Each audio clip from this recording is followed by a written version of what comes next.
So if you guys have been on my channel, a lot of you have been following the Neena Pacholke tragedy. I did 2 videos already, so if you haven't watched the other 2 videos, please watch those before you watch this one, because a lot of people keep commenting on things that I already discussed on the prior videos. So you have to see all the videos before you comment, because then you're assuming that things weren't discussed that were already discussed. But now we've received new information, and this new information, I tell you guys, is very sad.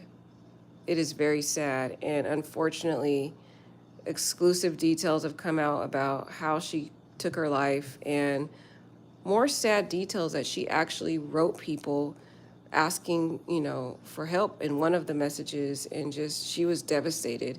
And one of the ultimate reasons she did end her life, even though she had a long stretch of mental health problems that we talked about in the prior 2 videos, the final straw was this horrible abusive boyfriend that she was with, who just was awful to her. So let's get into it. Beloved Wisconsin news anchor, and that's Neena Pacholke, text her sister that cheating fiance told her he hates me and will feel like $1,000,000 once I am out of his life. And that was before she shot herself in the head with a gun that she bought just minutes before. That's the tragedy of it. After he had uttered these final words to her, it was too much for her to bear, and she took this horrible, drastic step to end it all, even though, as we mentioned, this young lady had been battling mental health for so long. But it was like the final straw that she could no longer go forward, which is very sad in this situation. And the boyfriend is just, he's awful. So let's get into it. Neena Pacholke killed herself last month in Wausau, Wisconsin home she and her fiance Kyle Hasse had bought together in July. And she did that on purpose. She wanted to send a message to him. She wanted to have a symbolic way of ending her life, and also hurt him with doing so by saying, "You broke my heart. Now I am going to end my life in the very place that you and I planned our future, and you basically destroyed my heart."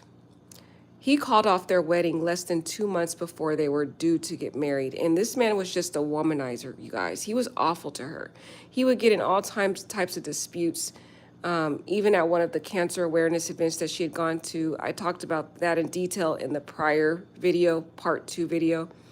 He had cheated on her.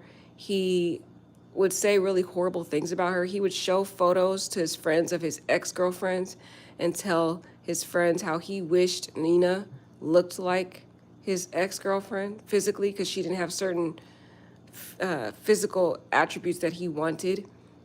I mean, the man was just awful. He was a complete monster. That's why you really do need to be careful about who you give your heart to. The word does talk about guard your heart, for it is the wellspring of life. And that's an imperative instruction that God gave us, because when you give your heart to the wrong person, it can be a matter of life and death. It can affect you tremendously. And this tragedy is one of those horrific, sad examples of that. A police report reveals how Kyle requested police conduct a welfare check after receiving self-conclusion-like messages from Neena hours before her death. So the one good thing that Kyle did out of all the horrific things he did, at least he did call the police to check on her. That was the one thing he did right. Other than that, he was awful. But this is the sad part. Police arrived on the scene, but were too late to save her life after she shot herself in the head with the 9mm handgun. And the details in that particular sad tragedy is the officers arrived. They heard a loud sound. Then they heard a loud thump, like something falling. So she had ended her life at the very moment the officers arrived. They were right outside her residence as she was ending her life. And when they finally got into the residence, that's where they found her. It was so sad. So they they pretty much caught her in the act before they could get into the residence. So sad. And then the sad thing is when they entered her residence, they found a receipt on the bedroom dresser that showed Neena had purchased the gun earlier that morning, about 90 minutes, you guys. 90 minutes before she ended her life. That is so sad. Can imagine her in a frantic after she received his message. She couldn't bear the humiliation from her friends, her family, after they heard that the engagement was off. She couldn't bear the humiliation because all her friends had told her repeatedly that this guy was complete trash. People were saying, they told her when he got into an altercation at one of their breast cancer events, at a breast cancer event that she was attending with him, one of the guys that got into an altercation with him, he asked Neena, he said, I don't understand why you're with this guy. This guy is a complete douche. Like, how could you even be with him? So she was experiencing complete humiliation. And she felt like, man, once people find out that he ended it with me, I'm going to be completely humiliated. She completely invested so much love into this man who she dated at the time that he was already married. He was already a red flag from the day one. But her being very young, she was I think she was over a decade younger than he was. She was very immature and she was very vulnerable because she had lost the love of her life due to brain cancer years ago. So she was very vulnerable and had been searching for the love that she had been missing after her first boyfriend passed away tragically. So she was vulnerable to toxicity that this man presented to her because he is more of a narcissist. So he love bombed her and he studied her and he knew exactly what he could give her and treat her in order to manipulate her into falling deeply for him. And she did. And she became so codependent upon this man that when he ended it with her, had cheated on her, it was unbearable. And she felt as also a sense of defeat and humiliation because she knew everyone would find out that this man, ended it with her, and she would be completely embarrassed because people around her had already been telling her to end it with him several times. None of her friends liked him. No one liked the guy. He was just completely disrespectful to her and to other people. He was an awful person. In final text to Kyle, she apologized. And the sad thing is, this young lady is so sweet and precious. And a lot of ladies tend to be this way. They tend to blame themselves when it comes to their abuser. Instead of holding the abuser accountable, they always internalize the situation and apologize and blame themselves when she did not even need to apologize. This man had hurt her. He cheated on her. He was verbally abusive to her. Some people said he was even physically, allegedly. Who knows if that was true, but there was allegations of that as well. He was just emotionally abusive to her, allegedly. So if anyone has deserved an apology in this situation, Neena did. But her being the more person that takes on all of the responsibility of situations when in reality it really wasn't her place to apologize. She apologizes in the last message to him, which is so sad, saying she couldn't take the pain any longer. The pain that he caused her. He caused her. She couldn't keep suffering. And it was on top of the other mental health battles that she had been dealing with because she had already been battling mental health problems for many years after her first boyfriend passed away. And her parents said that she had been receiving therapy and other treatment for her mental health problems. But mind you, that was when she was residing in, I believe, Florida. When she moved to Wisconsin, it is unclear whether she continued to utilize resources to maintain her mental health. She did talk to her friends and other people, but, they could only do so much. A lot of them just, could only do so much. She told her sister in text messages that she was broken. He, which she meant Kyle, told me he hates me and will feel like $1 million once I am out of his life. She revealed to her sister in a heartbreaking text. And the thing is, this man is so abusive. She did nothing wrong to deserve this horrible message that he sent her. He's just mad that he got caught. She confronted him about the cheating, and instead of taking responsibility for his wrong in the situation, he turned around and He was a gaslighter. He was basically gaslit her and made it look like she was the bad person, saying, "Oh, I hate you. I'll feel like $1,000,000 once you're out of my life." It's like it should have been her saying those words to him because of all the hurt and pain he caused her. She didn't do anything to deserve his poor treatment and his hatred. He just did that because he was mad because she called him out on his mess. And abusers like that don't want to be called out on their mess. And when they get caught, they turn around and they try to blame the victim to make the victim feel like they had done something wrong. And her being very young, in contrast to him, he was an older man. He was able to manipulate this young lady, and she really didn't realize that it was manipulation because she was very inexperienced in relationships. Because after the first relationship that she lost due to a tragic death, because her first boyfriend had the brain cancer, and she went through that trauma, she didn't really have relationship maturity and mental maturity. Her emotional growth had stopped at the first relationship because of the trauma. Usually when people are younger, she was in high school when he died of cancer. So when that first trauma happened, she stopped growing mentally. Her life became stagnant at the trauma, and she didn't know how to develop past that. She started developing a lot of mental health issues and kind of stayed in that trauma for many years to come. Although she had tried to climb out of that trauma, she still kind of carried it along with her. She did voice that she had gotten over it, but in reality, she really did not. She really did not. She just buried it away and made it appear as though she had, but she really didn't. DailyMail.com revealed how the split came after a tumultuous 2-year romance filled with fights, heavy drinking, and rumors of affairs. And he was very verbally abusive to this girl. He made her feel so ugly inside. I mean, he literally told one of his friends that he wished Neena physically had body features like the woman that he dated before. And she found out about this. So she was feeling really insecure because when you love someone and when you give your heart, the Word of God says it's the wellspring of life, right? So if you give your wellspring of life to someone else, you become they gain total control over your emotions, your self-perception, sometimes even your decision making. Your heart can control your destiny. That's why you have to be very careful and guard it, like the Word of God says, because if you don't guard it, you can fall prey to abusers like this man, Kyle, in my opinion. Neena even told one friend she returned to the house she shared with fiancé Kyle Hasse and found an unfamiliar pair of panties. So that was evidence that he already been cheating on her. This man was just a wreck, a complete wreck. And because she was already battling mental health, he just came in and exacerbated her already existing trauma. And that was what her final straw was.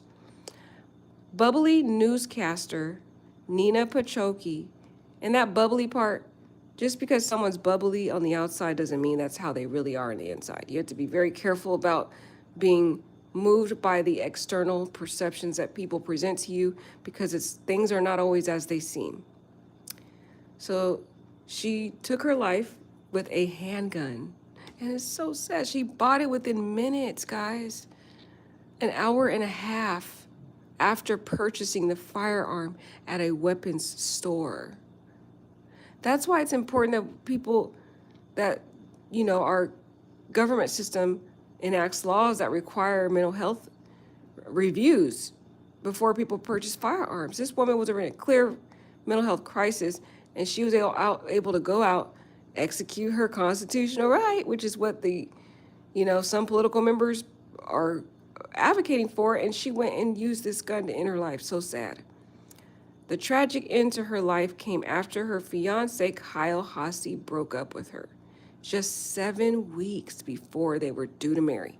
And the thing is, no one had knew about the breakup. She revealed it during the day that she ended her life, of course. But she was so humiliated by this. She didn't tell everyone. She told certain people, a small circle, but the public didn't know that the engagement had ended because she was too embarrassed to disclose that information yet. So she only told very close people in her circle. And she thought, well, maybe they would get back together. That was her hope. Her hope was that they were going to get back together like they did all the other times. Because before, He would break it off with her. They would get back together. He'd break it off. And actually, just in August, he kicked her out of the house. She moved out all of her belongings. And then within a matter of days, they got back together. So that's what she was expecting. However, she found the underwear. This is my theory. She found the underwear that were the unfamiliar underwear in the house. She confronted Kyle. And instead of Kyle taking responsibility for the affair and the underwear, him being an abusive, narcissistic person, in my opinion, allegedly, he turned it back around her. And this is a very common behavior of abusive people, narcissists, people like that. They don't take responsibility for the things you call them out for. And you need to understand this, because if you get in a relationship, you need to be able to identify the indicators of an abusive person. And what they will do is when you call them out on something they do wrong and they are caught red-handed, I mean, she had direct evidence. She had actual underwear of someone else in that house. So when they get caught out and they have no way to turn and get out of that situation, they don't take responsibility, number one. They're not going to take responsibility. Number two, they're going to blame you. They're gonna make you feel like you're the bad person. You're causing problems in the relationship. You're the reason why the relationship can't last, and they hate you, and that's why they don't want to be with you anymore, because you're always accusing them of stuff and blah, blah, blah. Because what they're trying to do in that situation is to distract you from addressing the very key issue in the relationship, which is them. They're the problem. But they want to distract you, take you off of focus from what you were just talking to them about, and start making you confused to make you think you're the problem. And so then you start internalizing it, and then you start blaming yourself, which is what Neena did, because you notice how in her goodbye letter, she apologizes to him, when in reality, she was not the person that should have been apologizing. He should have been the one apologizing to her for the continual mental abuse that he put this woman through. And when he would get intoxicated, he would get into these angry fits and just be awful to this young lady and to other people, and become a violent type person. He almost fought a guy at an auction at a breast cancer event when he was intoxicated. So clearly he has problems. The split came after a tumultuous 2-year romance filled with fights, heavy drinking, and rumors of affairs. Neena even told one friend she returned to the house. She shared with the fiancé and found unfamiliar underwear. Pacholke was found dead last month in the $390,000 home she and Hassie just bought together in Wisconsin. They already were planning their future. They bought a home. That's a significant purchase as it relates to two people in a relationship. And when they're buying property together, that signifies some form of a long future. The problem is, see, Neena Pacholke, having that inexperience in relationship, she didn't recognize the signs. The first red flag in this situation was when she first met him and found out that he was married. That was the first red flag. If he doesn't have commitment to his first marriage, how do you expect him to have commitment to you in a relationship, in a potential covenant down the line? He is going to do the same thing that he's doing to his current wife that he will eventually do to you. So that was the first problem. The second problem in this situation was he was an alcoholic. This man repeatedly drank, and when he did drink, he was a very aggressive, angry, toxic drunk. He would get into hostile fights. He would be very verbally abusive to this young lady. He would get into be enraged, and he would very much so tear this young lady down emotionally. This woman went from already having mental health problems to being even tore down even further, to feel unlovable, unattractive, and unwanted. And because he had love bombed her from the very beginning, she was very attached to this man.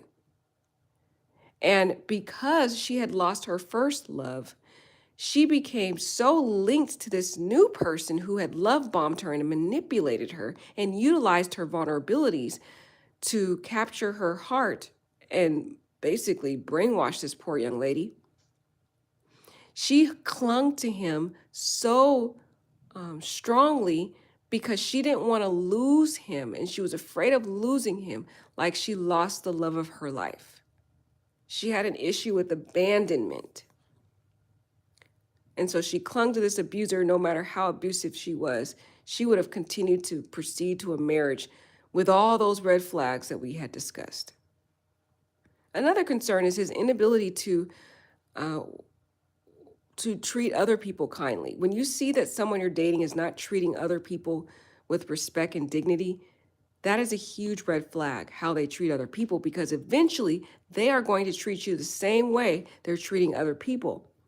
And when she took him to a breast cancer event and he almost brutally fought another man who just merely told Kyle that he did not want to purchase one of the prizes that Kyle had won that Kyle did not like, and Kyle turned violent toward this man, that should have been a huge red flag to Neena about his abusive tendencies, and she should have ended that engagement herself. But she couldn't recognize all of those red flags. Even her friends told her they hated the guy. Her sister probably even told her, you need to leave this guy. The guy who got into the physical altercation with Kyle at the breast cancer event told Neena to leave him, and why was she even with such a douchebag? But despite all the warning signs, she ignored each one because she was so emotionally broken and vulnerable due to her first traumatic loss of her first boyfriend. Like I said, she never grew past that emotionally and mentally. So she was still that same 17-year-old girl mentally in her mind when she lost the first boyfriend. So she was so mentally broken that when she got with this guy, she just clung to him like he was her last hope, despite all the red flags all around her.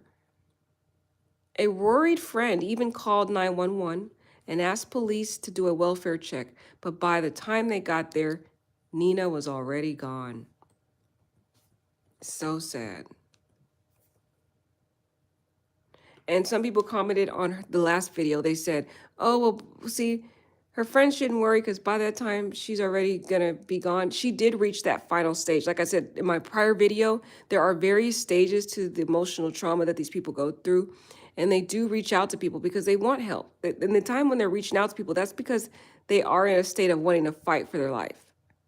But if they feel that time after time after time, people don't care, they're constantly continuing to feel trauma, they do close off that open door of fighting for their life, and then that's when they just close off any form of listening to anyone.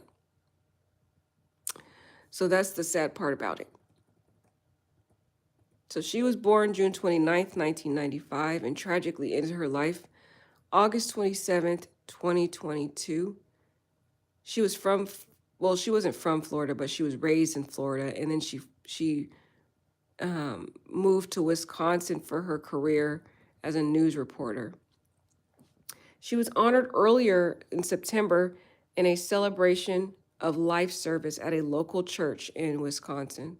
So sad. This young lady had so much left to live, and I feel so sad for her because of the trauma she dealt with as a young person, to only get, linked up with this guy who was horrible to her and abusive to her. And she was so mentally immature in her mind that she really couldn't recognize the abuse that she was in and really wanted to cling to this abusive person because she felt this was her last hope, because the first guy unfortunately tragically passed away because of breast cancer, and she didn't want to be abandoned again. So she just clung on to this man, that was abusing her, that didn't even deserve her. Didn't even deserve her. The report details how several officers went round to Neena Pacholke's home on the morning of August 27th, after she made a number of self-conclusion comments in text messages.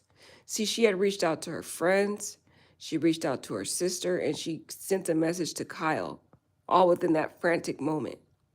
The day before, a friend had removed all firearms from the home for fear of Neena's precarious mental state. And this is what really disturbs me right here. A friend did the nice thing of removing the firearms. That's wonderful. But because this friend already knew that she was in a horrible mental state, how come that friend didn't stay with Neena? Neena was at such a broken moment. She needed someone physically there with her. Because, see, just removing the firearms, as you can see, was not enough. They'll go out and find another way to do it. The thing that she should have done is stay by her side. When you see somebody in a state like this, stay by their side. This is a part where she's reached her crisis moment, and she could have been saved. She could have been. But being left alone, vulnerable with those thoughts that the enemy puts into her mind, and I know the enemy was tormenting her, she gave into the thoughts.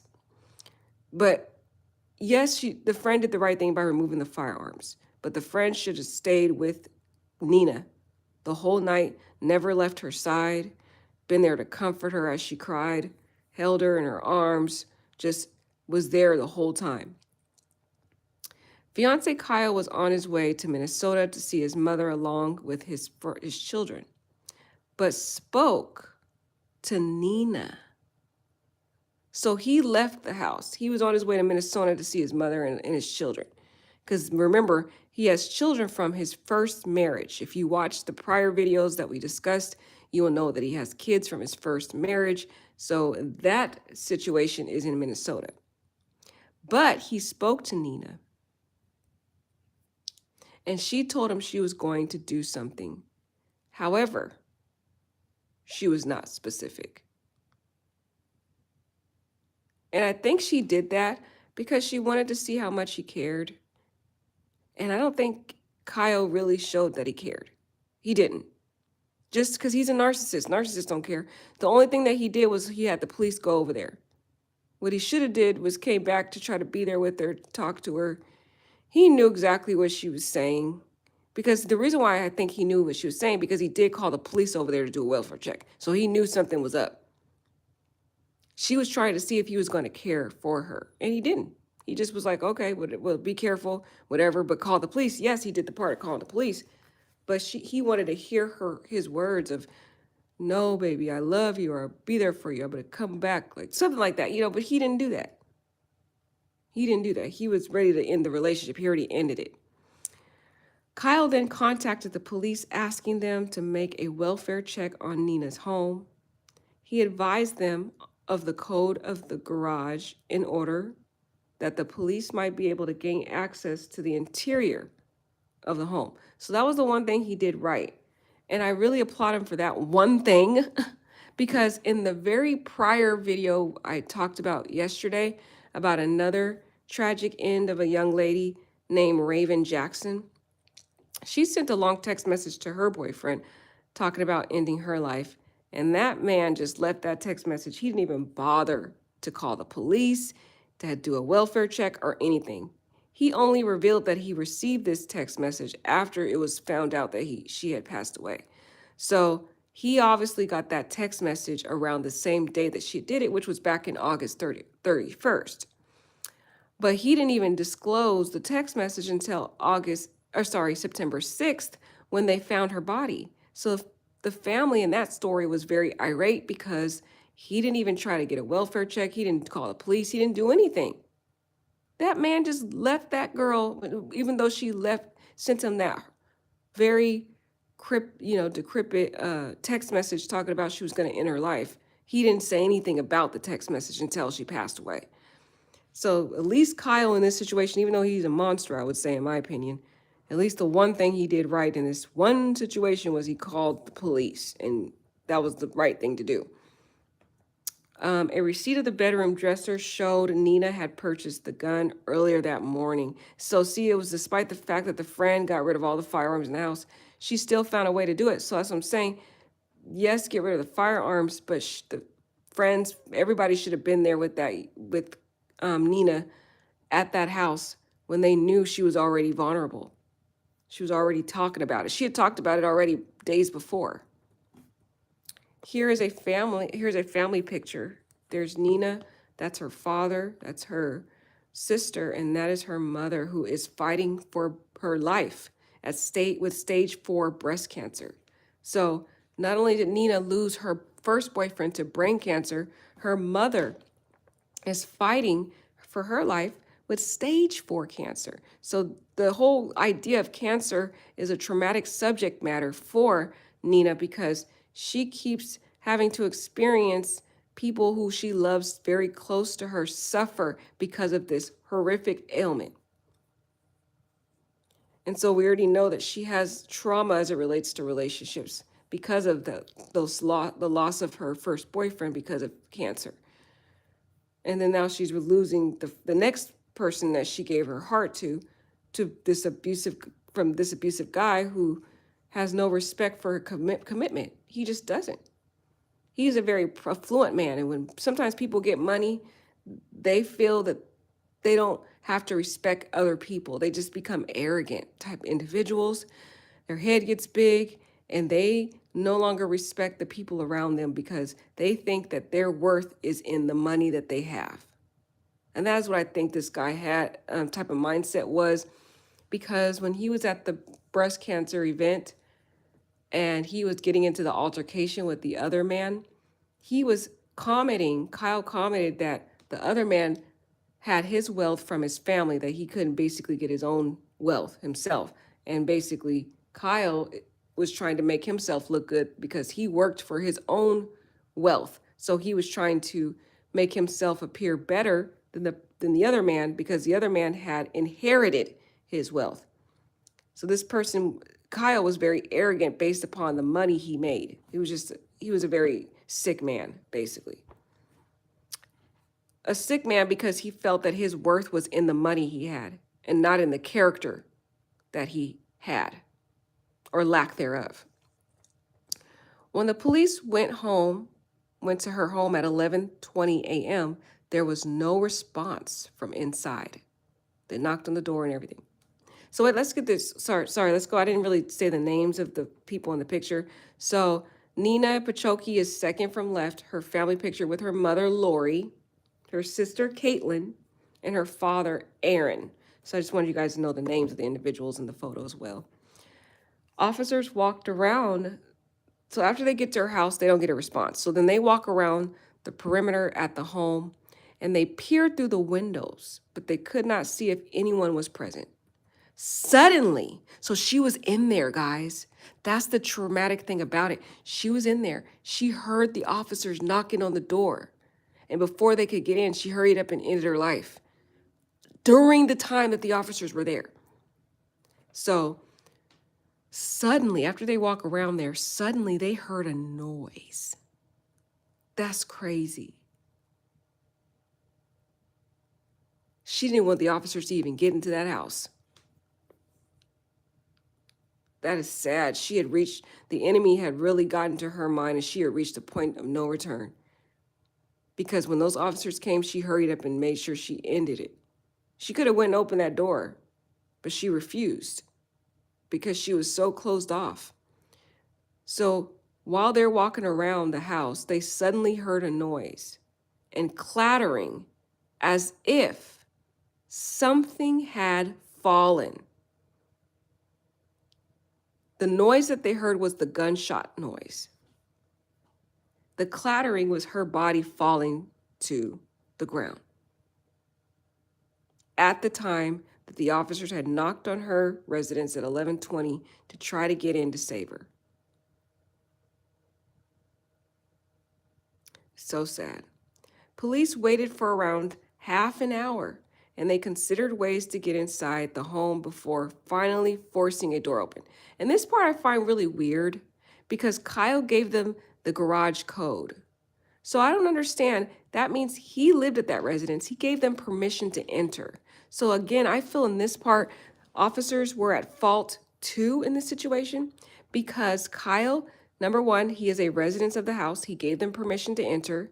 He gave them the gate code to get in, the garage code in order to get into the garage. So I don't understand why those officers did not utilize their permission, lawful permission from one of the residents to enter that residence to get to her, immediately when they knew something was dire. That it was a dire situation. I don't understand that. It didn't make any sense to me when they had all the tools there. And they waited another half hour after hearing a noise. You mean to tell me you heard a noise and something fall and you didn't try to get inside that house? You're an experienced officer. You are trained how to use firearms. You know the distinct sound that a firearm makes, yet you did not identify the loud sound you heard as being a firearm going off and discharging? This is what makes it so weird and questionable. What was the experience of these officers? Did they not recognize the sound to be a firearm sound?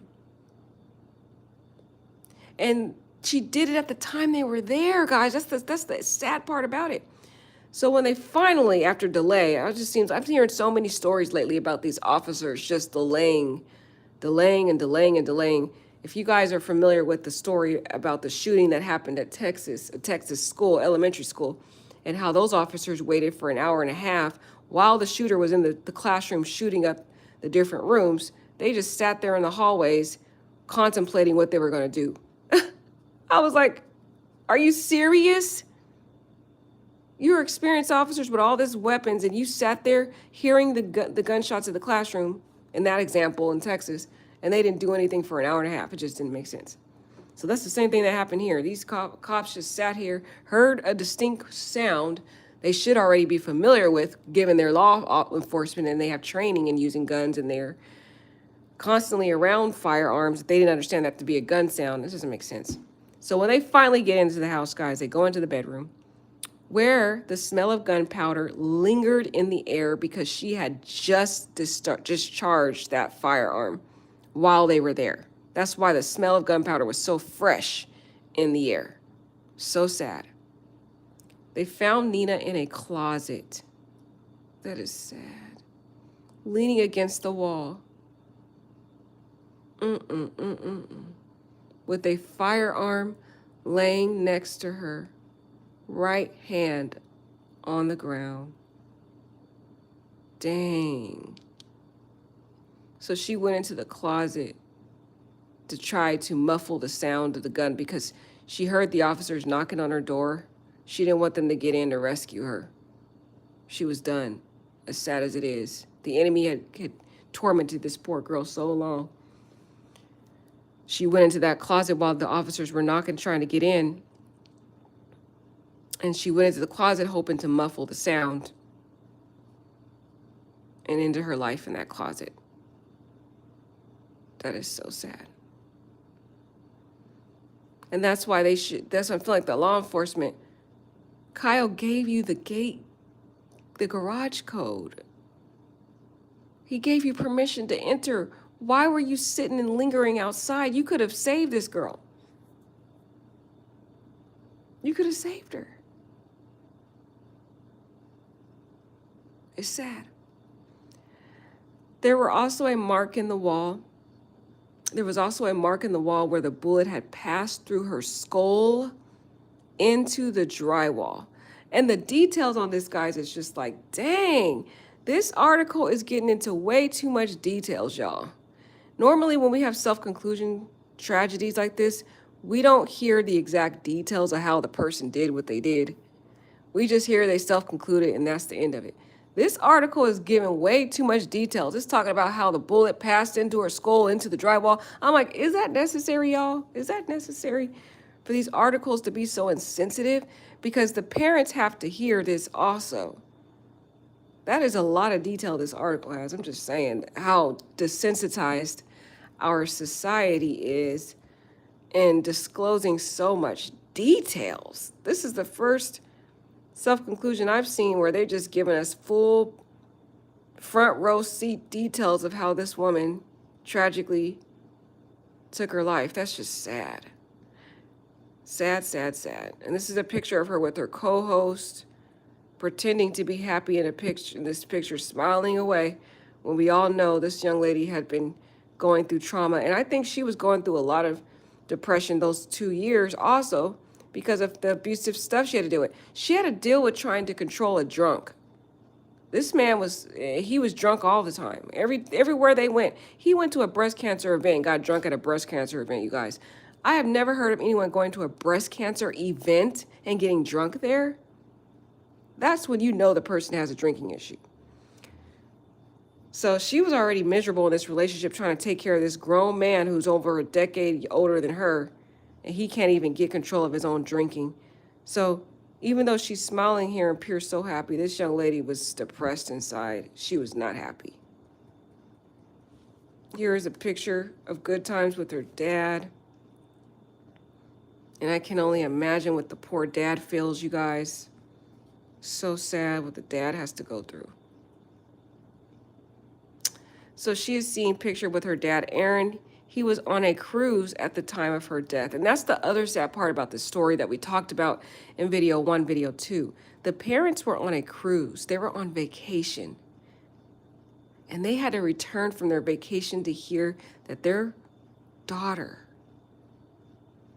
ended her life. That is the worst news coming back from a vacation. I cannot imagine. You had this wonderful time on a vacation and you come home, thinking you're going to unpack and relax and get back to your normal life. And you don't have a normal life when you come back from that vacation. Your whole life is turned upside down because now you lost your little girl, your daughter. The child that you brought to this world, that you saw take her first steps, eat her first, solid meal, say her first words, spell her name for the first time, all those beautiful moments.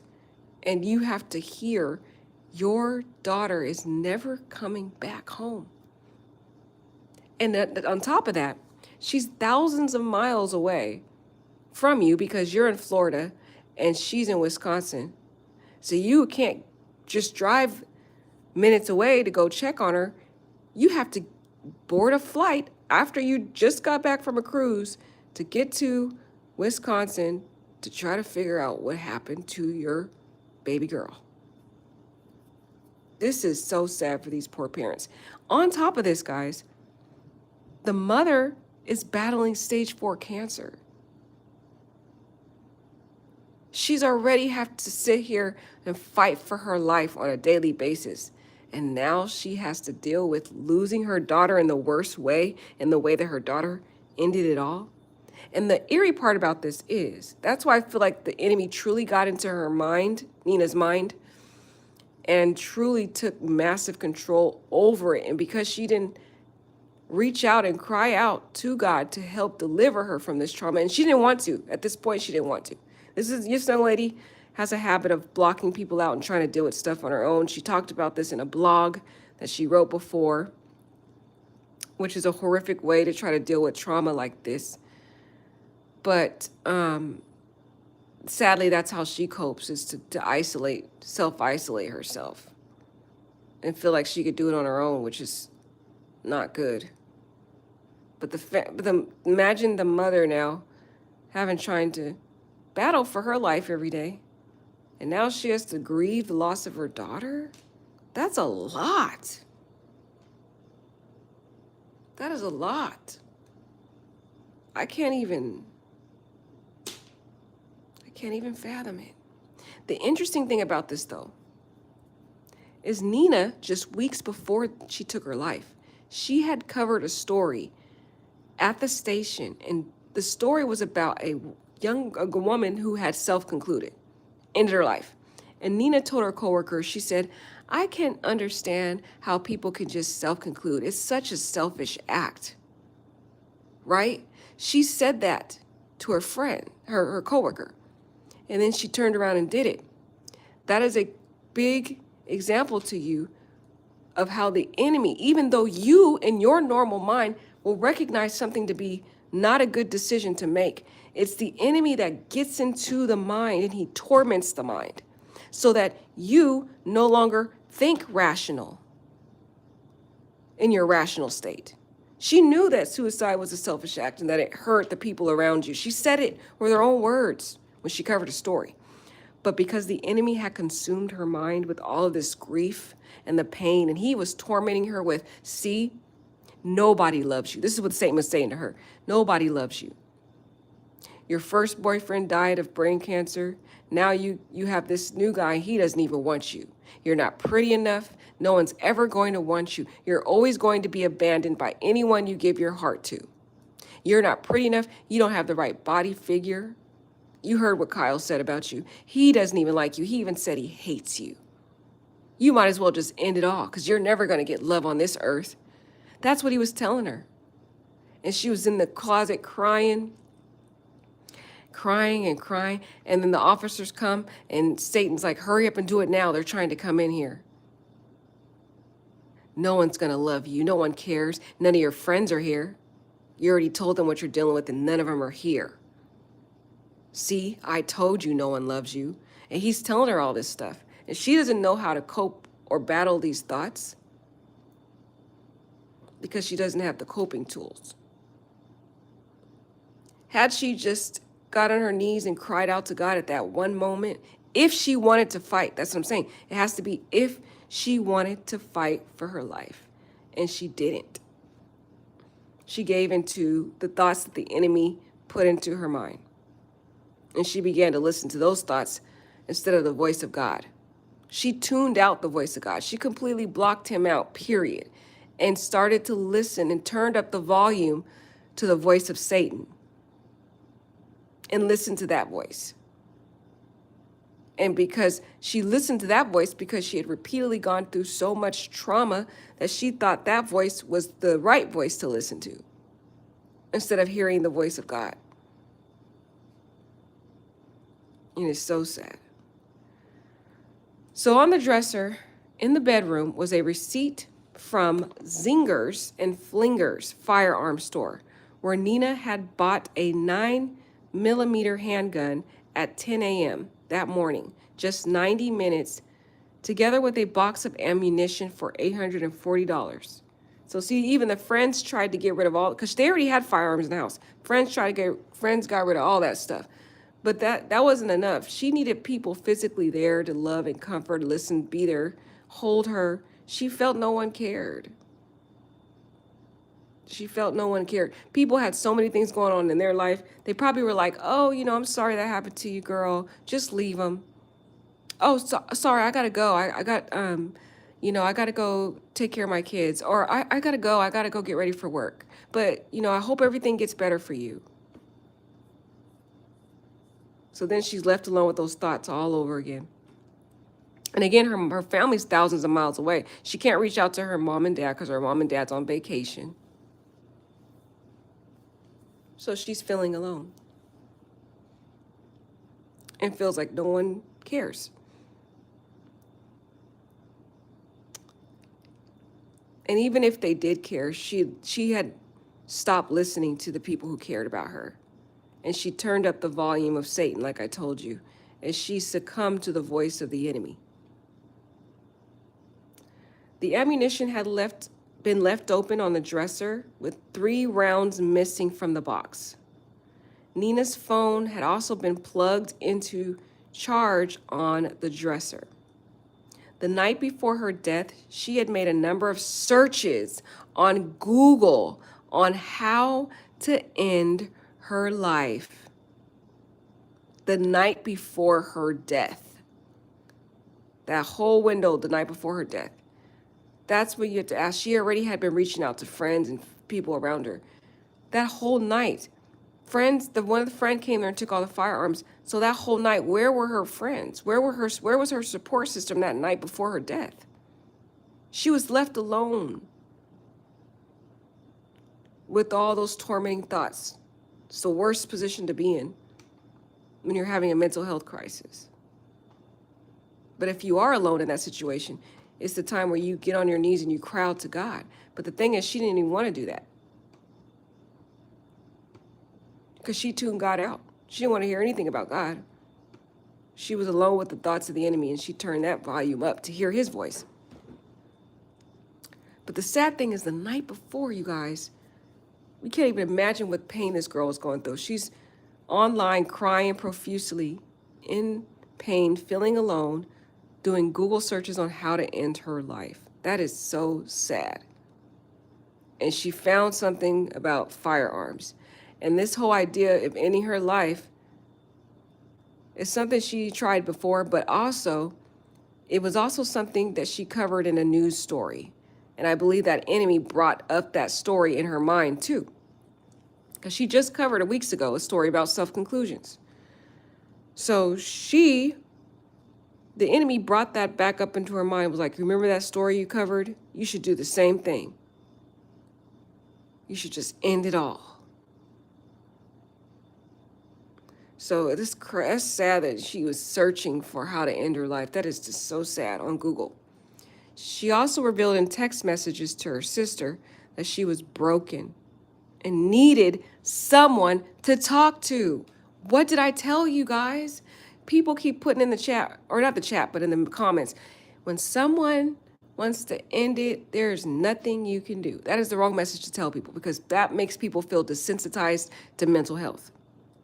Here is a clue here, guys. She was broken. She told her sister she was broken and needed someone to talk to. She was fighting for her life at this point right here.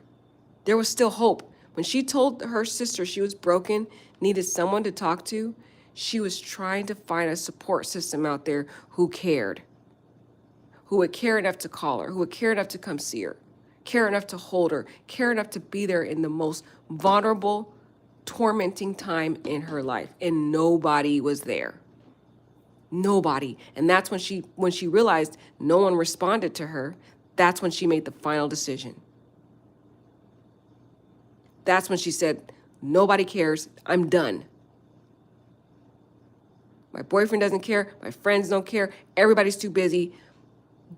And people they think, oh, I got my own problems. Nobody wants to hear about someone when they're going through something. And that's the problem. We got to stop caring too much about our own issues, and we need to be caring enough about other people, because we never know that we might be that one person that could save their life. They just want to know somebody cares. And she was fighting for her life right here. This right here is one of the most important sentences we're going to get out of this whole article. She revealed in text messages to her sister she was broken. She was telling her sister, I am at my last straw. There is nothing left inside of me to fight. If someone doesn't intervene, I'm done. That's why she said, I need someone to talk to.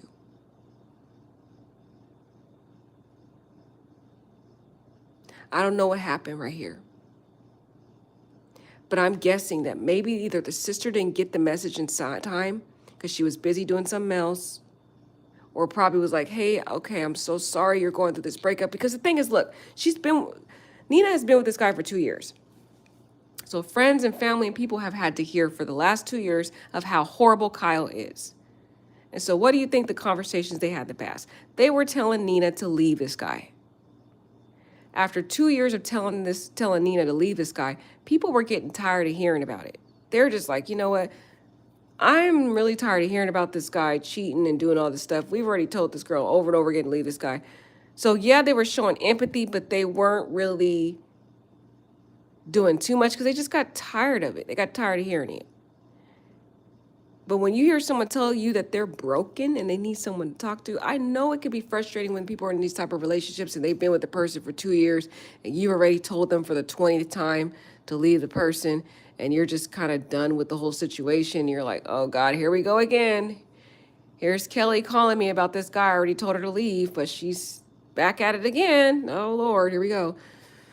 And they're like, okay, well, I'm busy right now, so I'll get back to you in a moment. In reality, you never know that that person is in their worst moment, and she's telling her sister she's broken. But I don't see anything in this article saying her sister called her. And I'm not blaming her sister, guys, so don't misinterpret what I'm saying. I'm just saying I don't see anything of what response was to this message here in this article. I didn't figure out what happened after those messages were sent to her. And again, it's not the sister's fault. It's no one's fault. It's no one's fault. It's the enemy's fault. But I'm just saying I don't see anything in the article about what happened after that. Were there any responses? Did the sister call Neena? I don't see anything. The article left that part out.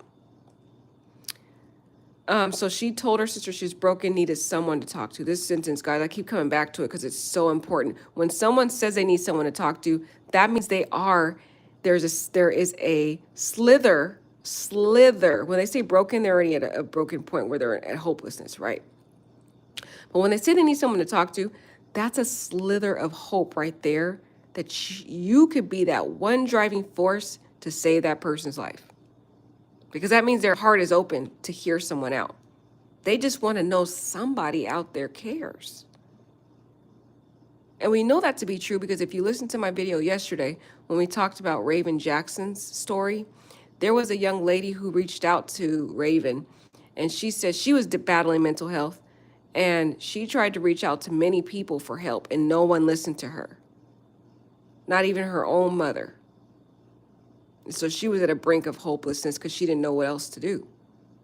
So when someone's reaching out, that's because there's a slither of hope. There is a chance of hope that you could save that person just by showing you care. Bring them to God. Pray with them. Listen to them. Show you love them. Put your problems to the side for that one moment and just show you care. So then Neena went on to say, Kyle told me he hates me and will feel like $1 million once I am out of his life. She revealed to her sister in a heartbreaking text. That is sad. And see, I wish the article would have told us what was the response of the sister after the text. That's an important piece that the article left out. What happened with those text messages? Did she get a response? What happened with Kyle's text messages? Did he respond to her? It seems as though the article is absent of this information, and it makes it appear as though no one responded to this girl's text messages, which would have exacerbated the situation if that was the case, because the enemy would have just went on to tell her, see, I told you, nobody cares. Kyle didn't respond. Your sister didn't respond. Nobody responded to your text messages. Nobody cares. Why don't you go out there and buy a firearm?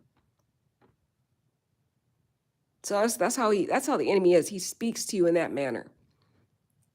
You may think it's your own thoughts, but no, it's the enemy's thoughts.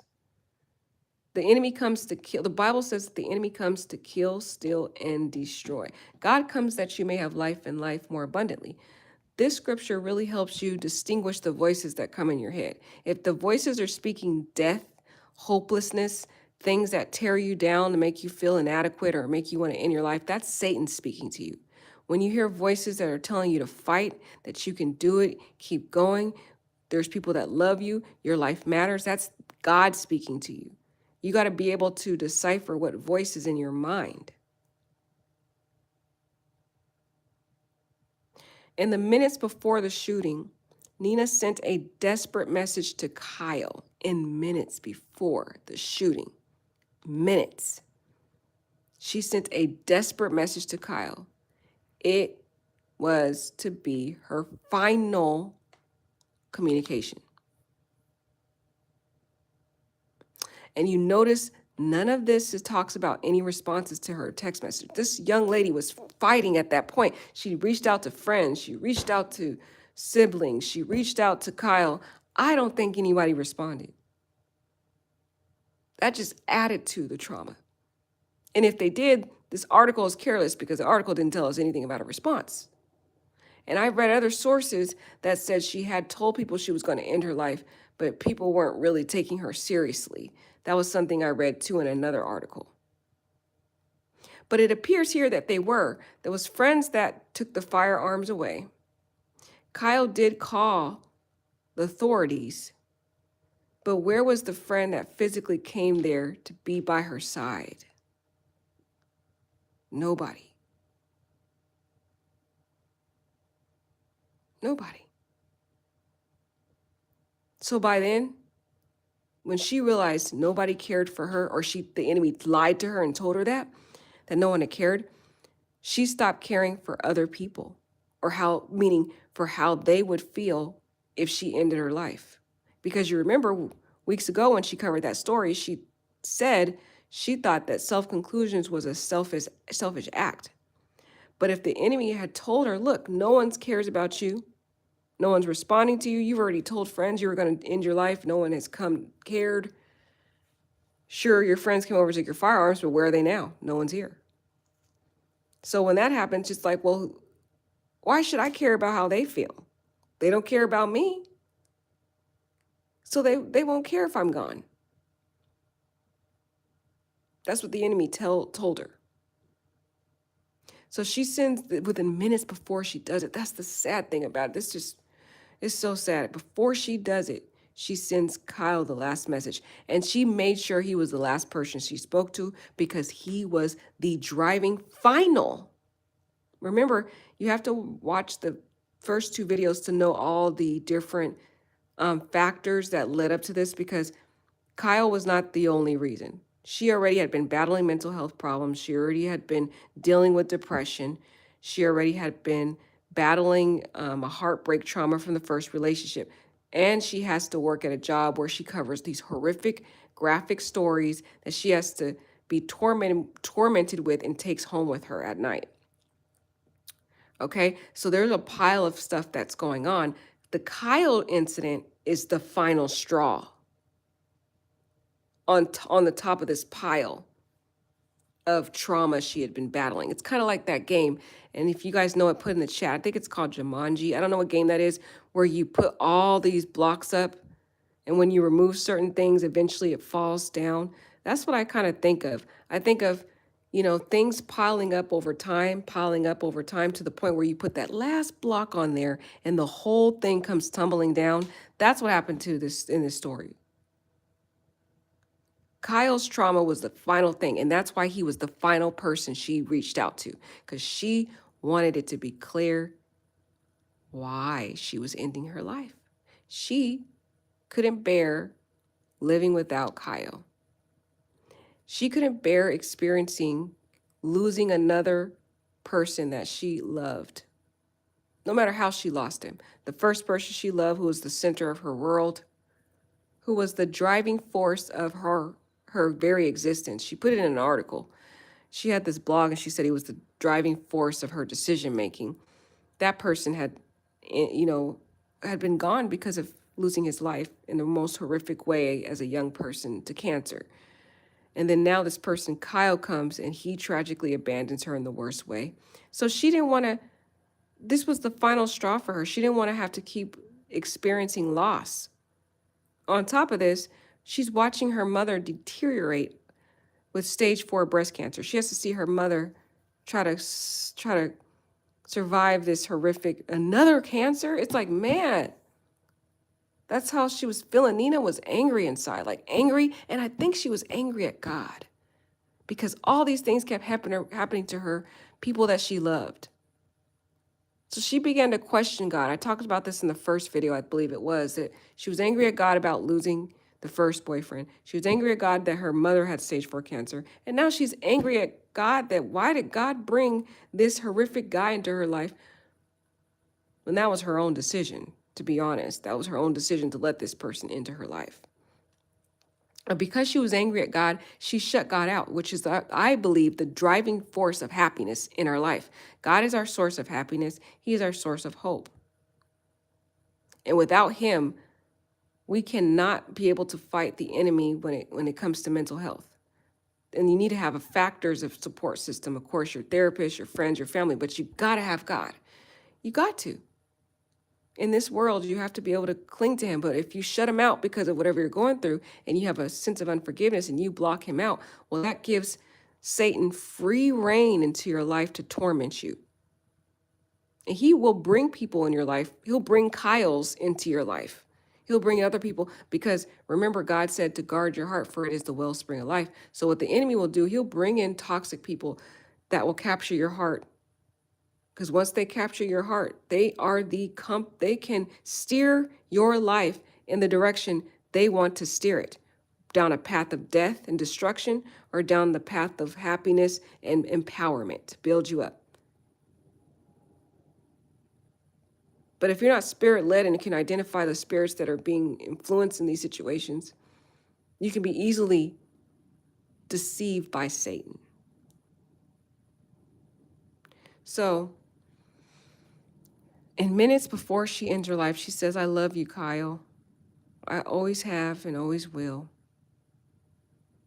Despite how much you ruined me. You see those words? She is telling him why she finally ended it all. You were that final block that completely ruined me. That's what she's saying. And people who are dealing with trauma and are vulnerable, they will love their toxic abuser. You see how she's like, I love you, Kyle. I always have and always will. Even though she knows he's a bad person. It's not rational for the normal person to want to love someone who's abusive, but someone who is dealing with codependency and other issues, and then when you give your heart to the wrong person, you can love someone even though they're not right for you. But let's read this again. She said, despite how much you ruined me. That is sad. He was a very awful person to this poor woman. Man, my heart breaks that she ever met him. He was the worst thing that ever happened to her, in my opinion. Because he took a woman who was already broken, already vulnerable and alone at that, because she had moved to an entirely new state away from family, friends, people who were close to her, her support system. And so she clinged even more to Kyle because he was one of the closest things to her in that state, because all of her family was in another state. So that's why this is even more devastating, because she clung to the wrong person. She said, I always had hope. I'm so sorry to do this to you. See, and this is what breaks my heart. Do what to him? He should be saying he's so sorry for what he did to her. She doesn't owe him any apology. He was the abuser in this relationship, in my opinion, allegedly. But she's telling him sorry? She doesn't owe him any of that. But see, this man had lied to her. When she would try to stand up for herself and hold him accountable, he would make it look like she was the problem. So that's why she's apologizing, because of his brainwashing, making her look like she's the reason why the relationship can't last, when that is not the case. He's the problem. He has commitment issues. He goes from woman to woman to woman. This man can't keep a woman. He couldn't even keep his first wife. Then he has another woman he was dating that turned into an ex. Then he has her, Neena, and who knows all the laundry list of other women he had. He's just not dating material. Some people aren't. He's not it. She said, I'm so sorry to do this to you, but I can't handle any of this pain anymore. And that is, she's saying, I can't handle any of the pain that he is causing her. The torment that he keeps bringing this woman is unbearable. This man is a complete monster, in my opinion. In my opinion.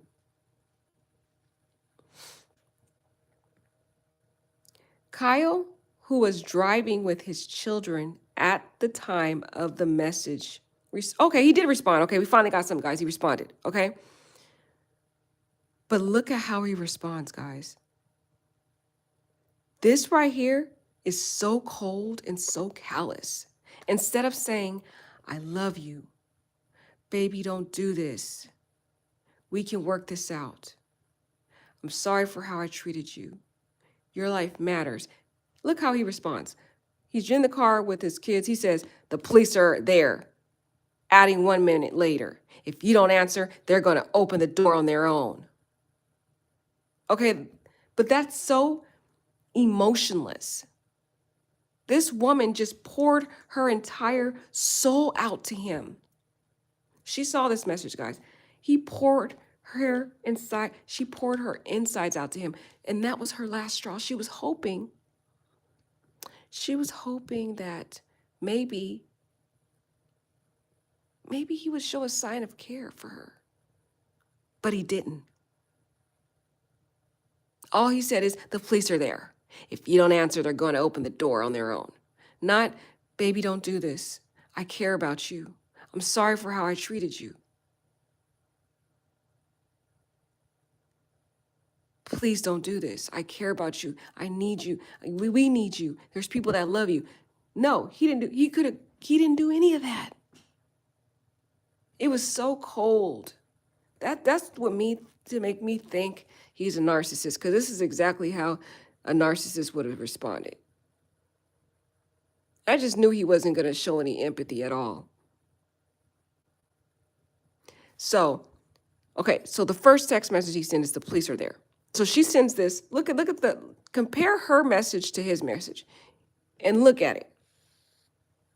She pours her entire emotion, her soul, everything. You can clearly see this young woman loves this guy. This one sentence thing, all he responds to this long message of how much she loves him and how she can't take the pain is, the police are there. That's all he said, right? Is the police are there. Then a minute later, he says, if you don't answer, they're going to open the door on their own. She saw that, guys. That was what made her say, I'm done. Because the police are knocking on the door. He doesn't care. He's not trying to call her. I know he with his kids, but hey, you got a responsibility. You know this girl's going to do this. She just wants to know you care. At least tell her you care and you love her and don't do this. Maybe if he had even tried to call Neena, she would be here today. To say, look, I care about you. I'm sorry this didn't work out between us, but it doesn't change the value of who you are and how of a value you are to me. I'm sorry for how I treated you. I'm the person that needs help here, not you. Just at least show you care. He didn't even do that. The police are there. 1 minute later, if you don't answer, they're going to open the door. That was like gut-wrenching for Neena. She was like, man. But what about you? You don't care? I'm literally about to end it all, and you don't even care?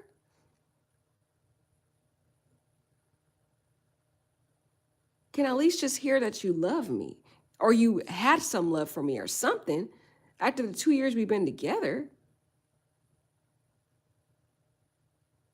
Dang. I'm done. This is it. That's how she felt. Because the enemy was manipulating her. No man, no person is worth your life. Period. No man. We cannot put our hope and love into one person on earth so much that we lose sight of our value of our life. The only person that should have that much love should be God. You can put your hope and love in him because he will love you back in the most strong way than any human can.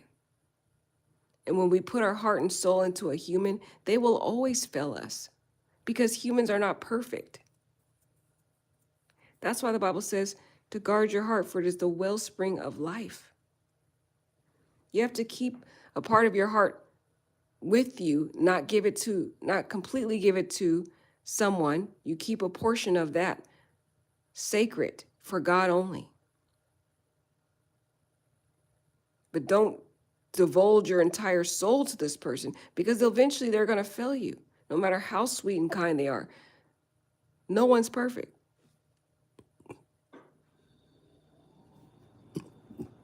You guys can interpret this sentence any way you want. Some people will say, oh, well, he was showing he cared because he was talking about the police were there. But I'm just telling you, thinking from a woman's perspective, and I'm putting myself in her shoes as a woman. A woman wants to hear some type of response, a receptive response that you care. And he just didn't. He was just like a personal response from himself, how he felt about her, or at least show he cared about her life, at least something. But instead, it was just more of this objective, stoic message of the police are there. If you don't answer, they're going to open the door on their own. It's like, whatever, take care of your own life. I called the police, but whatever, you know. Hope you make it through. Toodaloo. He didn't care. He just didn't care. Did not care one bit for this woman. And it's just sad and disgusting that his abuse, many years of abuse, mental, allegedly abuse, allegedly a mental abuse, led someone to end their life. That's why you should never never give your whole soul to some other person. I'm not speaking from being bitter or anything like that. I'm just speaking from the Bible saying, guard your heart, for it is the wellspring of life. So yes, even if you love someone, you still have to understand that those people aren't always going to make you happy at all times. They're just not, because they're human. You have to understand that. And one of the key ways to get over hurt is to move on, because that's how you win at the end of the day. You live, you fight for another day, and you move on, and you allow God to heal you, and you build yourself back up. That's truly how you gain victory over monsters like this guy. Because in his sick, deprived mind, he doesn't care. He doesn't learn anything from it. He's just going to go on to abuse another girl. He doesn't care. He's gonna be like, oh well, some woman took her life over me. Look, I'm just, this. People can't live without me. That's how these sick people think. And he'll just go on to do it to another woman. He'll move on with his life. He'll get married. He'll be able to have more kids again. And sadly, this woman who deserves to live just as much is not here anymore. So he says, if you don't, that's the last message he says, if you don't answer, they'll open on their own, but it was too late. It was too late. They couldn't get in. Even though he gave permission for them to enter, the officers delayed their entrance also. And this is the douchebag here. The things I've read about him, allegedly, the allegations from this guy is just, he was a monster.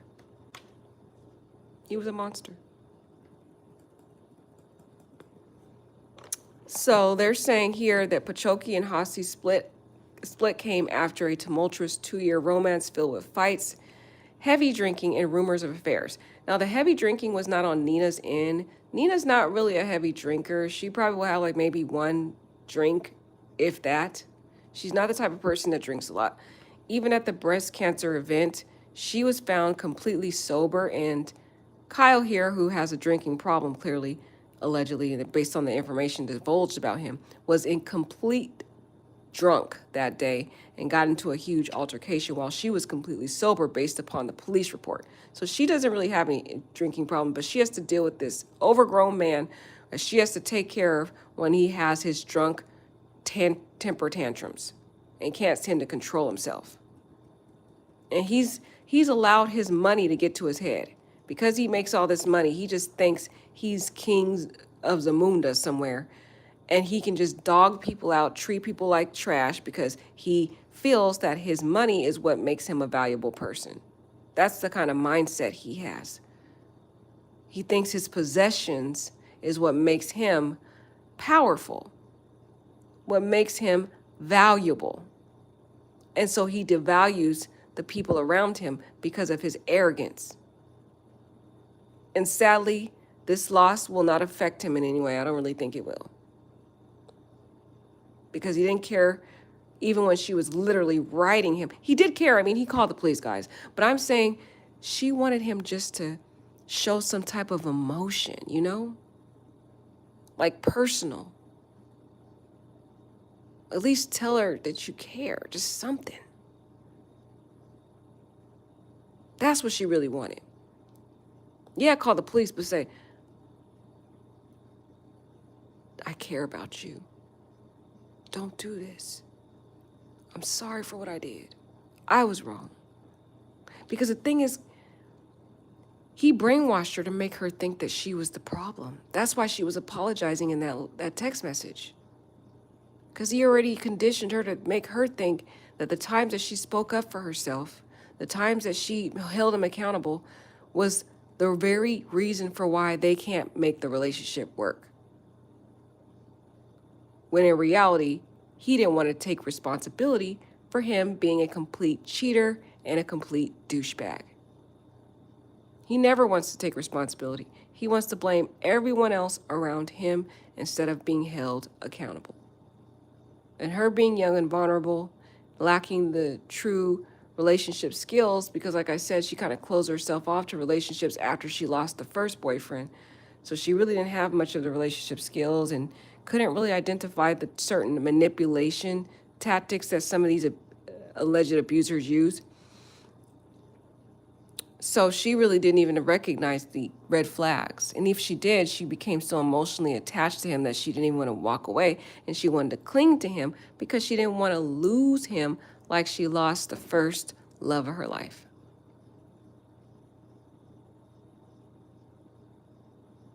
And this is the very house where she ended her life.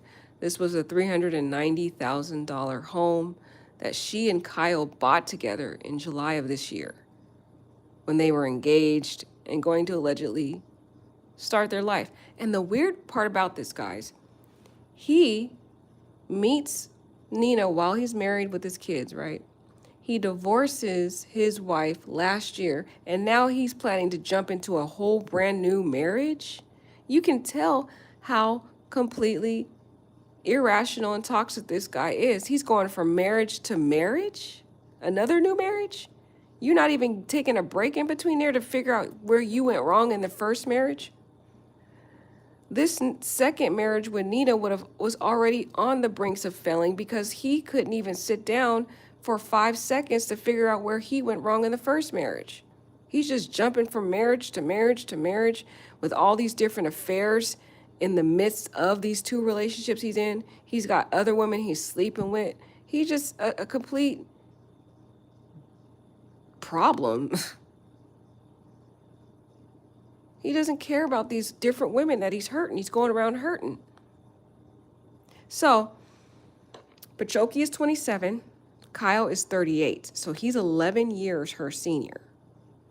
So you already can see the red flag there. A lot of these older guys, they target younger, vulnerable women because they think that these women are inexperienced and they can utilize their abusive tactics to brainwash and control these type of younger women. So they had closed on their house July 27th, exactly 1 month before she took her own life. And within the matters of buying that house, then he ends the relationship with her. While they were only a few weeks from getting married, they were going to get married this month, you guys. We're in October. They were supposed to get married this month. And he ended the engagement because she didn't have the physical features that he wanted. This man was a complete pervert. All he cared about was how a person looked on the outside, not how the soul was on the inside. That's the problem with a lot of these men out here. They only care so much about how the person looks on the outside, and the woman could be a complete monster, and he don't care. All he cares about is if she looks good. Neena was clearly a wonderful woman. Very caring, was willing to love this guy with all of his issues.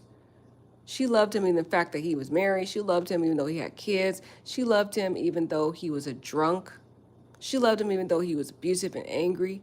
She loved him for who he was. And he couldn't even love her for who she was, because she didn't have the body figure that he wanted and his lustfulness, his lust. But he didn't look at all the wonderful things she contributed. In the prior article we talked about in the second part 2 video, he stated that the only benefit that Neena had to him was that she wasn't making a lot of money, so she was a tax break for him, a tax write-off or whatever, something like that. He could use that as, some financial benefit because she wasn't making a lot of money. Do you see how emotionless this guy is, in my opinion? And look at this, guys. Here's what we were talking about earlier. This is confirming what we were just talking about. Pacholke's friends say She always appeared more invested in her relationship with the father of two than he was. You see that? So she really gave her whole soul to this guy, like she gave the first boyfriend. And she clung to him. And she just was so tired of continually losing people she loved and being abandoned. She invested so much, and Kyle wasn't even interested in her. He wasn't even putting anything to that relationship. And he was so focused on trying to get through the divorce with the first wife, trying to take care of his kids, on top of carrying on a different affair with another woman he was seeing. He was seeing another ex while he was with Neena. So he's juggling 3 different relationships, allegedly, based on people's statements, while Neena is 100% invested in that relationship solely to Kyle, and he's over here juggling 3 different relationships. That's very apparent why he wasn't emotionally invested, because he was trying to balance out all these different relationships. He couldn't give her all his all. And he wasn't willing to, period.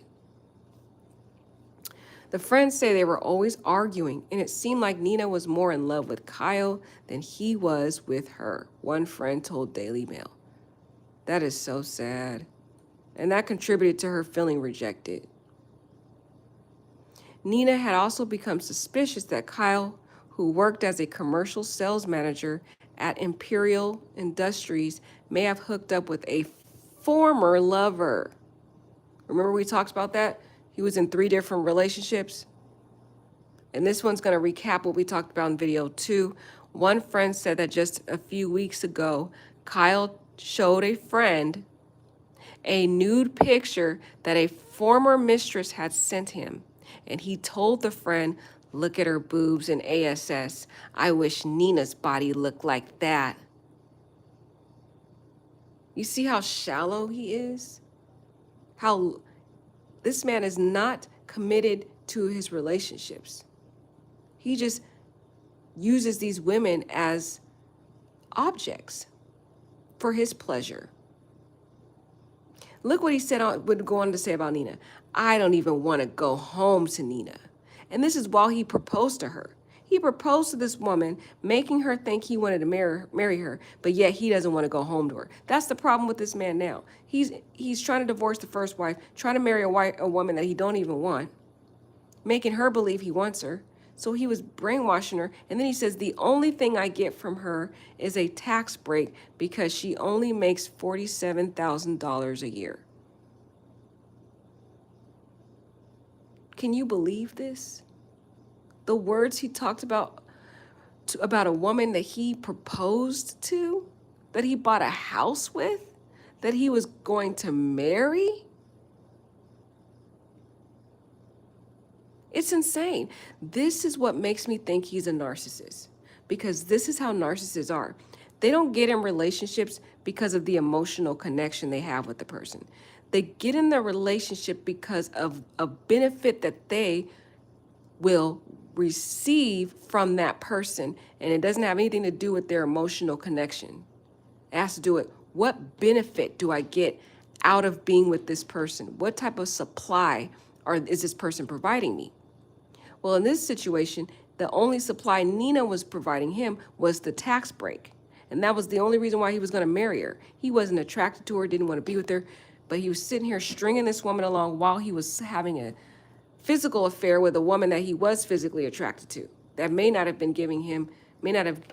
benefited him to marry her, but the other woman benefited him physically in the gratification part.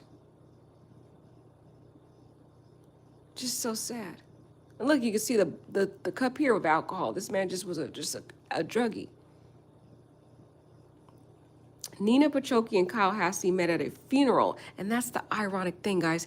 They met at a funeral in 2020 while he was still married. He got divorced just last year, 2021, right? But the ironic thing is, he meets Neena at a funeral, and he is one of the final straws that led to her funeral. Isn't that sad? That's crazy. They meet at a funeral, and now she's about to have a funeral because of the final straw that was the last thing that led to her ending it all. Because again, there was many factors in play. You got to watch the other two videos to build up the history related to Neena to know the full picture. But he was that final block that made everything come tumbling down in her life. Was it okay that she gave her whole heart and codependency on this guy? No. But see, that's how the enemy works. He deceives us into thinking that our whole world exists around this one person. Neena was remembered fondly by her colleagues as a beautiful person, an incredible friend. As it revealed, she experienced a tragic heartbreak in her past, and that relates to her loss of her first boyfriend. In July, police were called to a breast cancer awareness fundraiser that the couple were attending at the Wausau Country Club after Hasi or Kyle got drunk and belligerent. And I'm not going to read all this again, guys, because you'll have to watch part 2 of my coverage of this story, because we go over the entire police report in that part 2. We pretty much read the entire thing. Now, they were due to marry, you guys, in October 12th of this month. That is the most sad part about it, because we're quickly approaching October 12th, and it's going to make me think of poor Neena on that date and say a prayer for her. So if you guys are on this live, please say a prayer for Neena on October 12th, because that was the day she was supposed to get married. So sad. And they were supposed to get married at the Tony Barcelo Maya Palace, all-inclusive resort in Playa del Carmen, Mexico, where the rooms were starting at $550. So it was a very exquisite, affluent place where they were supposed to get married, which this really makes me just question the whole thing. Why did he propose to her when he didn't even want to be with the girl? That's crazy. He led her on for some unknown, questionable reason. The couple who met at a funeral in November 2020, when he was still married, that was a red flag. She should have said no from the very beginning. If someone is still married, you should not be dating that person. You can tell them, hey, once your divorce is finalized, then you can hit me up at that time. But as of now, and even then, I would say once your divorce is finalized, you need to take time to get counseling and really identify where you went wrong in that relationship. And if I'm still available, maybe we can talk at that time. And keep it moving. And don't wait around for that person. Just go ahead and date other people. And if you happen to be available when he comes back around and he has his stuff together, or she has her stuff together, then maybe you can take them in consideration. But if they're still married and they're telling you, oh, I'm going to divorce such and such, don't listen. Don't listen, because all they're going to treat you like is a rebound. And that's what Neena was to Kyle. Neena was just a rebound, because he was still trying to get over and figure out his divorce while he was dating a whole other former lover. He was all messed up, and he doesn't care. He clearly doesn't care about the people he's hurting around him. So he meets her at a funeral while he's still married. They had originally planned a large wedding in Wausau for next summer, but decided to bring the date forward. He popped the question on May 9th, which is questionable why he did that when he was complaining so much about her, cheating on her, and all this other stuff, and just got a divorce last year. It's just weird. Pacholke decided to give up her apartment in downtown Wausau and moved into a rental house with him earlier this year. And they had a big fight earlier July, and he told her he was kicking her out. So he kicked her out after she moved out of her apartment, after she gave up her stability. That's why I would say don't move into someone's house.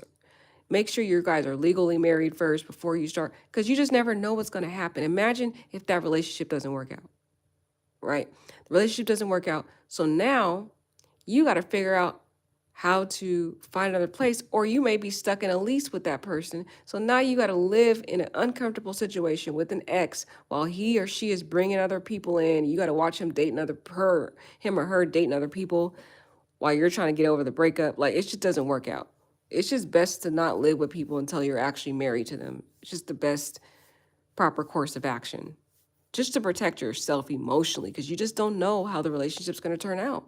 Nothing's guaranteed in life. You don't know what the future holds. So you got to always just be aware of that. So they get in a big fight early in the summer of July. He kicks her out. She had to rent a U-Haul on July 8th. She moved all her belongings to her friend's house, stayed at a local hotel for 3 days before they reconciled. Then after that, then they get back together. Okay, they get back together, guys. Neena grew up in Tampa, Florida, and she was a star basketball player. She was actually the captain of her team at University of South Florida.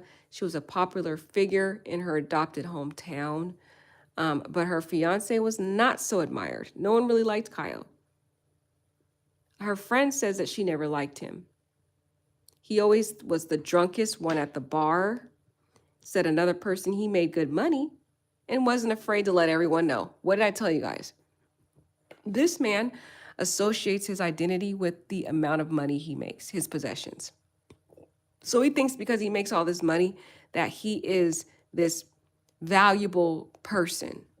And so he uses that to brag and demean people and make people who don't make enough money or more than he as being devalued.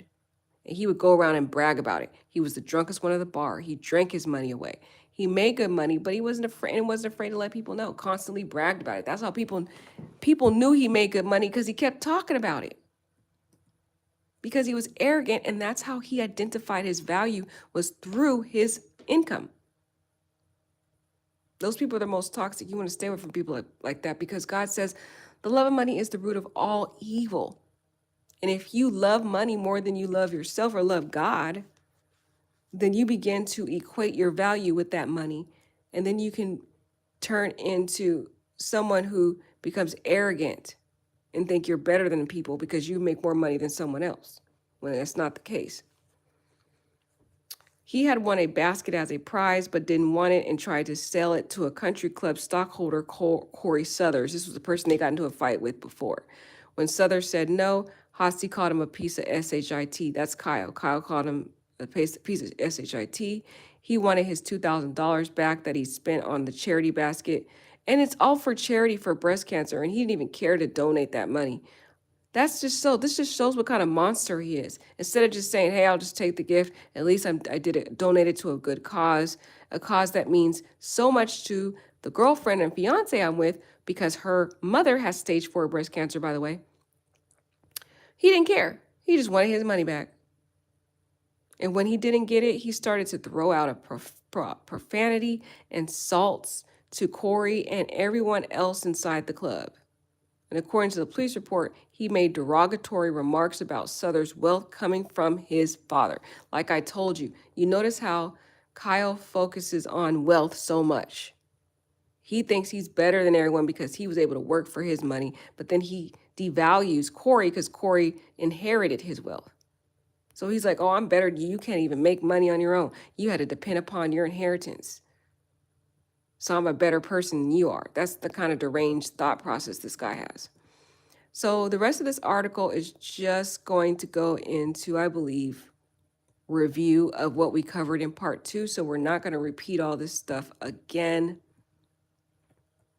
But let's read this very end part. Hosty told a friend that Neena left him a message and an email that says that she loves him and she was hurting so bad that she had to leave. Neena told him that she was sorry to do this to him, but the hurt was so much. Neena's parents gave an interview, and they had confirmed that Neena had been suffering from mental health issues for years. Neena's mother, Lori Pacholke, said she was getting treatment. I'll put it out there. She had been to the crisis center a couple of times. She had so many people here to talk to. She talked to people, but she didn't want anybody to know how she was hurting, so she didn't talk until it got so bad. Exactly, guys. This is an important part that we've been talking about a lot in these mental health stories, is not bottling it up inside and trying to find someone you can talk to. If it's not your therapist, if it's not people that want to listen, go to God and depend upon him, because I promise you, the source of happiness is from him. He will help you. If you cry out to him, he will hear you. he will hear you. And the thing that Neena did, that we learned about her, is she likes to cope with trauma and hurt and pain by herself. She did a blog and she talked about it. She said, when she's feeling hurt, she likes to deal with it all by herself, which is the wrong course of action. And she would wait to reach out to people until she was at a point of hopelessness, or a point where it was just so bad that she could no longer sustain it. And by then, people were responsive, but not to the level that she needed by then. And so she would start thinking, oh, well, people don't care about me. People don't love me. And then, the other straw is, there's 24-hour prayer lines you can call. I talked about that in my other video, that if you feel alone, you can call someone right now on a prayer line. You can Google 24-hour prayer lines, and there's people up right now who you can talk to them and say, I'm feeling these thoughts. I need help. Please pray for me. I've done that before. I've done it. And it truly gave me hope, to hear that person on the other line praying with me, interceding with me, crying out to God. There's also a 24-hour national hotline. It's the 1-800-273-8255 number that you can call. Or there's a crisis text line, which is 741-741. I don't recommend texting, because texting, when you're in a mental health crisis, you need somebody to talk to. You need to hear their voice. That's the time you need to hear someone there. And if they're not, get on your knees and cry out to God. And really surrender to him. And he will help you fight. He will pick you up and help you fight when you can't fight, or you feel like you can't fight anymore. He'll pick up the pieces for you. But you also have to have the willpower to want to fight for your life. Your life matters. Tomorrow gives you another day to fight, to be able to change the situations that you're dealing with. The enemy wants you to think that there is no hope. He wants to lie to you and make you think that ending your life is the proper way. But it's not. It is not. It doesn't bring you peace. It doesn't bring you rest. It doesn't. In fact, it can lead to more trauma down the line in the afterlife. And also, trauma and pain for all those people who do love you. I love all of you guys out there. Take care. You be blessed. You guys mean the world to me. That's why I cover these stories, because I hope that at least one person out there is listening, and it can hopefully save at least one life if it can. All right, love you guys. Take care. Let me know if there's any stories out there you'd like me to cover. Have a blessed night.